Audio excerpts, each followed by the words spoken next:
sehat.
Aduh, tali sepatunya sini dibetulkan dulu. Tali sepatunya dibetulin dulu.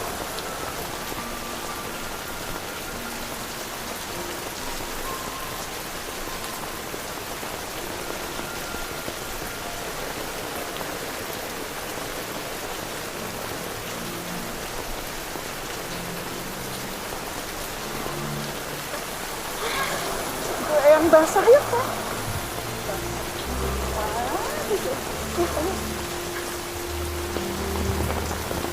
Oh, basah semua. Sudah bagus, kesayangan Eyang. Sekarang sudah besar, jadi harus sekolah.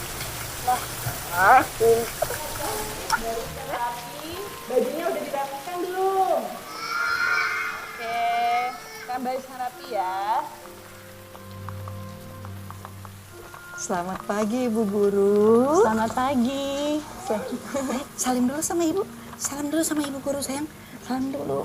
Ini pasti Banyu Anggoro ya? Iya, betul. Maaf, Ibu. Cucu saya nih kalau baru kenal memang pemalu. Iya, nggak apa-apa. Sini ya. Bapak saya sini.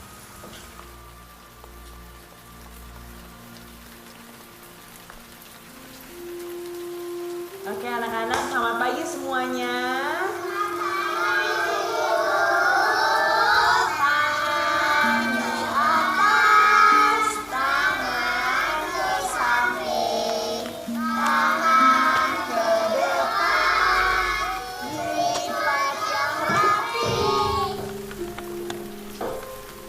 Banyu, Banyu.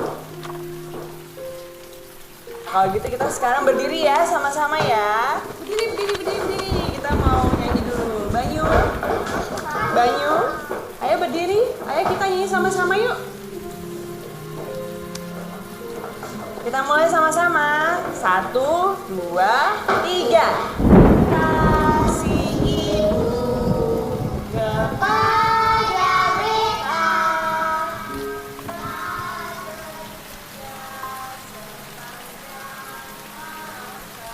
Hujan. Hujan. Hujan. Bagai sang surya.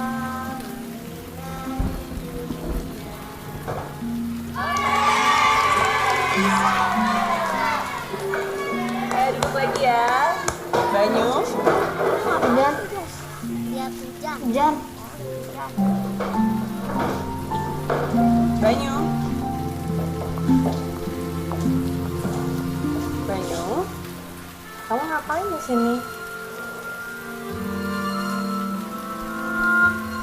Banyu. Banyu. Banyu mau kemana?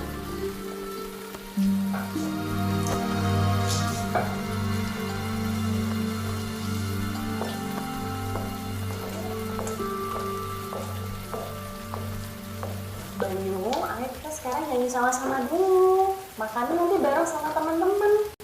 Ya sayang ya? Banyu, ayo kita taruh dulu makanannya, masukin ke tas yuk. Roti jam 9, roti jam 9, roti jam 9, roti jam 9, roti jam 9. Iya, udah. Banyu. Oh, pinternya cucu Eyang dapat bintang. Senang nggak sekolah? Hah?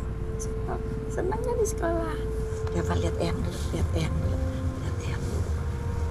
Besok sekolah lagi ya. Ya, biar pinter cucu eyang ya.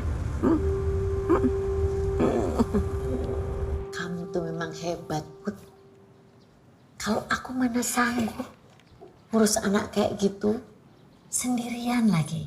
Sanggup nggak sanggup, Mbak. Harus sanggup. Ya, kadang aku tuh merasa gagal sebagai ibu. Anak perempuanku kok bisa nggak mau ngurusi dan peduli sama anaknya sendiri. Kayak dia nggak mau terima kenyataan. Padahal Banyu itu darah dagingnya tuh.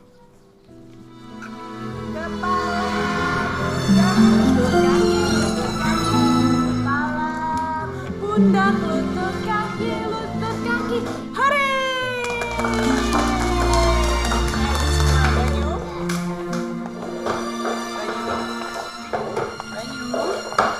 Ayo kita nyanyi dan lari dulu yuk. Banyu, ini legonya kita taruh dulu.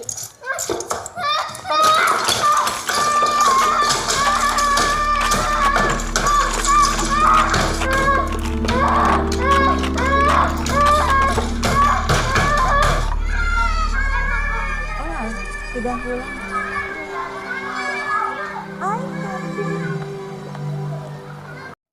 Film ini mengisahkan seorang anak lelaki yang bernama Banyu, seorang anak yang memiliki keterbelakangan mental yang disebut dengan spektrum autism.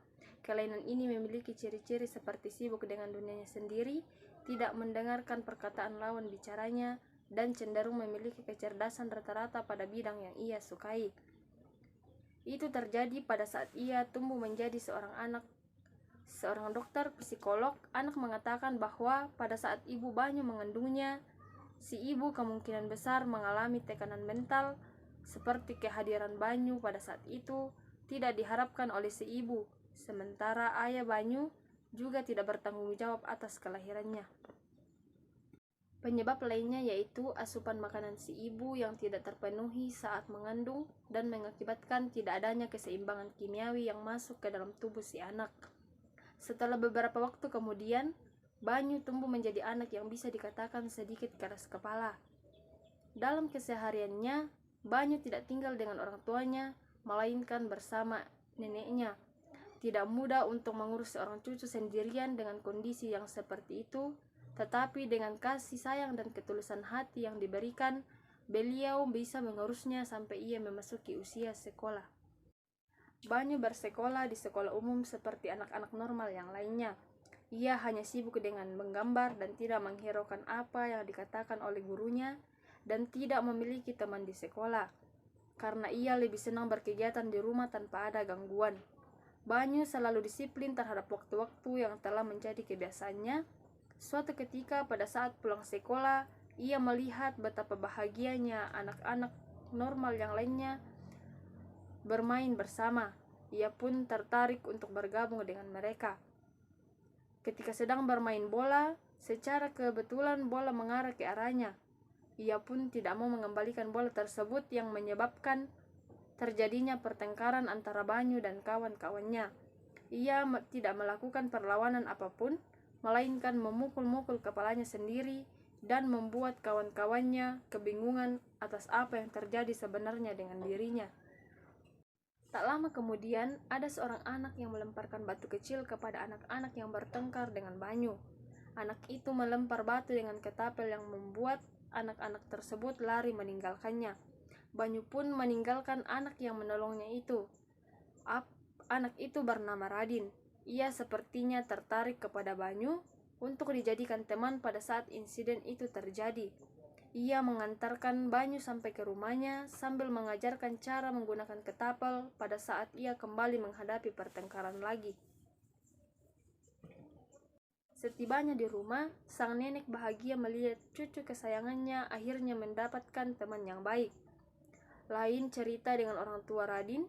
Saat ia sampai di rumah orang tuanya, dibuat kecewa karena anak yang dilemparkan batu menuruti Radin ke rumahnya dan menyuruhnya untuk meminta maaf kepada anak yang dilempari batu tersebut. Ia pun tidak mau meminta maaf karena Ia merasa tidak bersalah dengan perlakuan yang ia berikan kepada anak itu.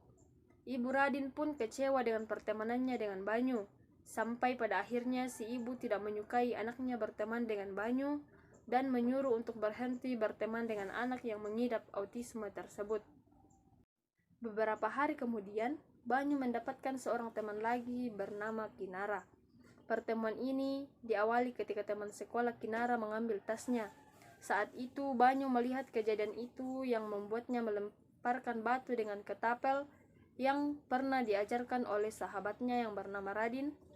Kinara pun berterima kasih kepada Banyu yang telah menolongnya. Sampai pada akhirnya Banyu memiliki 2 orang sahabat yang selalu mendampinginya saat ia telah beranjak dewasa. Banyu pada saat itu sibuk dengan perlombaan sains di perkuliahannya. Radin pun juga sibuk dengan olahraga basket yang digelutinya. Berbeda dengan Kinara yang tengah berjuang melawan penyakit kanker selaput otak. Kinara selalu memikirkan penyakit yang tengah diidapnya itu. Ternyata hubungan antara Radin dengan Kinara berlanjut ke jenjang yang lebih serius. Akan tetapi, si ibu kurang mengizinkan hubungan itu karena kondisi kesehatan Kinara. Radin mencoba membawa Kinara dan Banyu untuk berkunjung ke pasar malam untuk menghibur Kinara. Setelah berkeliling di pasar malam, mereka pun lapar dan singgah ke restoran terdekat. Setibanya di sana, ada beberapa laki-laki yang meledek Banyu. Sontak Radin merasa kesal dan memukuli mereka hingga ia sendiri terluka. Di saat mereka telah pulang, Kinara menelpon Radin untuk menanyai keadaannya. Namun ibu Radin yang menjawabnya. Ibunya mengatakan untuk menjauhi Radin dan meminta untuk memutuskan pertemanan antara Banyu, Kinara, dan Radin. Selanjutnya ibu Radin pergi ke rumah Banyu menyuruh untuk menjauhi anaknya, tetapi Banyu tidak mau menuruti. Akhirnya terjadilah keributan hingga akhirnya si ibu terjatuh karena didorong oleh Banyu. Radin melihat kejadian tersebut yang membuat ia enggan lagi berteman dengan Banyu. Keesokan harinya, Radin mengikuti turnamen basket. Pertandingan yang berharga itu tidak dihadiri oleh Kinara dan juga Banyu. Beberapa menit kemudian, Banyu tampak menghadiri turnamen itu. Seketika ia dicegah masuk oleh pengawal karena sebelumnya ia membuat kerusuhan pada pertandingan Radin. Banyu melihat Radin yang tiba-tiba pingsan. Radin dibawa ke rumah sakit untuk pemeriksaan lebih lanjut. Dokter menjelaskan bahwa penyakit yang diderita Radin merupakan penyakit jantung yang diturunkan dari ayahnya dan ia pun butuh transplantasi jantung secepatnya agar bisa pulih. Mendengar hal tersebut, Banyu terdiam dan bersedih. Tak lama Banyu memutuskan untuk menjadi pendonor jantung untuk sahabatnya. Pada malam hari ketika semua sudah tertidur, ia pergi ke rumah sakit untuk mendonorkan jantungnya.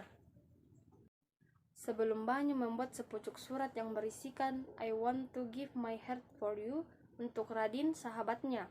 Ia juga meminta izin kepada sang nenek untuk mendonorkan jantungnya kepada Radin pada saat si nenek sudah tertidur. Di dalam perjalanan terjadilah sebuah kecelakaan truk yang menimpa Banyu. Ia dilarikan ke rumah sakit. Di saat nenek tengah tertidur lelap, tiba-tiba seseorang menelponnya dan memberi kabar bahwa Banyu tengah dirawat di rumah sakit karena kecelakaan. Sontak nenek terkejut mendengar hal itu dan bergegas untuk melihat kondisi cucunya di rumah sakit. Banyu dalam kondisi kritis, namun sang dokter meminta izin kepada si nenek agar secepatnya mendonorkan jantungnya kepada Radin.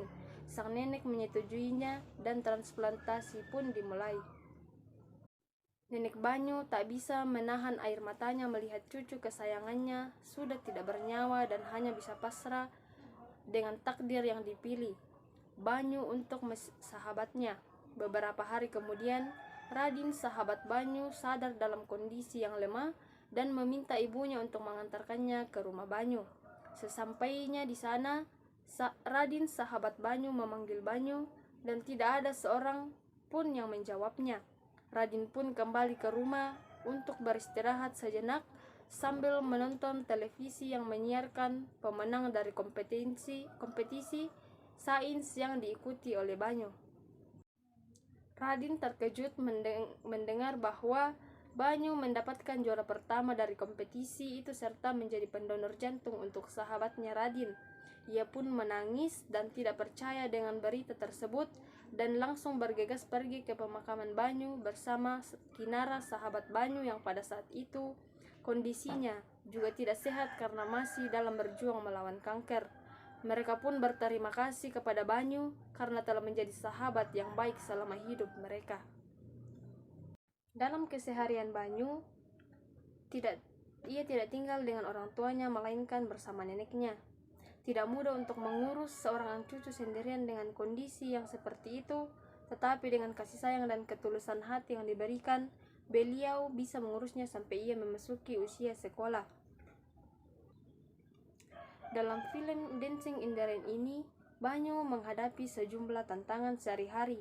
Ia mengejar impian musiknya sambil berjuang dengan tekanan hidup dan cinta meskipun hujan rintik-rintik. Banyu menemukan kebahagiaan melalui musik dan tarian, menciptakan momen-momen magis dalam kesehariannya. Banyu dalam film Dancing in the Rain ini terlibat dalam serangkaian aktivitas yang mencerminkan kehidupan sehari-harinya, mulai dari latihan musik dan tarian hingga berinteraksi dengan teman-temannya. Banyu mengejar impian musiknya dengan tekun. Selain itu, dia mungkin menghadapi konflik atau rintangan dalam hubungannya dengan orang-orang yang ada di sekitarnya. Cara beradaptasi dengan lingkungan sekitar yaitu menunjukkan kemampuan untuk beradaptasi dengan lingkungan sekitar melalui aksi-aksi kreatif dan positifnya, dan susah beradaptasi dengan orang-orang di sekitarnya. Cara berinteraksi dan berkomunikasi yaitu mereka menggunakan gerakan tubuh, ekspresi wajah, dan dialog untuk menyampaikan emosi dan kegembiraan mereka dalam momen. Dan cara Banyu berkomunikasi yaitu dengan orang-orang yang tertentu saja. Metode atau pendekatan guru yang digunakan dalam film Dancing in the Rain yaitu pendekatan yang inklusif. Dalam mengajar anak-anak dengan berbagai kebutuhan khusus, pendidikan ini melibatkan memperhatikan kebutuhan khusus anak, menghargai keunikan individu mereka, dan menyesuaikan metode pembelajaran sesuai dengan kebutuhan mereka. Selain itu, guru tersebut menggunakan alat bantu melalui visual dan multimedia untuk membantu menjelaskan konsep pembelajaran dan memberikan penjelasan yang lebih mudah dimengerti oleh anak berkebutuhan khusus. Alat peraga yang digunakan guru yaitu alat peraga yang tepat untuk mengajar anak berkebutuhan khusus dalam film Dancing in the Rain berupa musik atau video klip tari dari film tersebut, atau menggunakan bantuan model tari yang membantu anak berkebutuhan khusus untuk mengikuti gerakan tari yang sesuai. Konflik yang terjadi dalam film Dancing in the Rain yaitu membuat artinya semakin menarik dan mempertajam pesan yang ingin disampaikan tentang perubahan dan adaptasi dalam kehidupan. Sebuah solusi yang bisa diambil dari film Dancing in the Rain yaitu bahwa ketika kita mengalami kegagalan dan kesulitan dalam hidup, ada hal yang bisa kita lakukan yaitu untuk terus berusaha dan berkarya, terus mengembangkan kemampuan dari kreativitas kita. Kita tidak boleh menyerah dan terpuruk dalam kesedihan dan keputusan.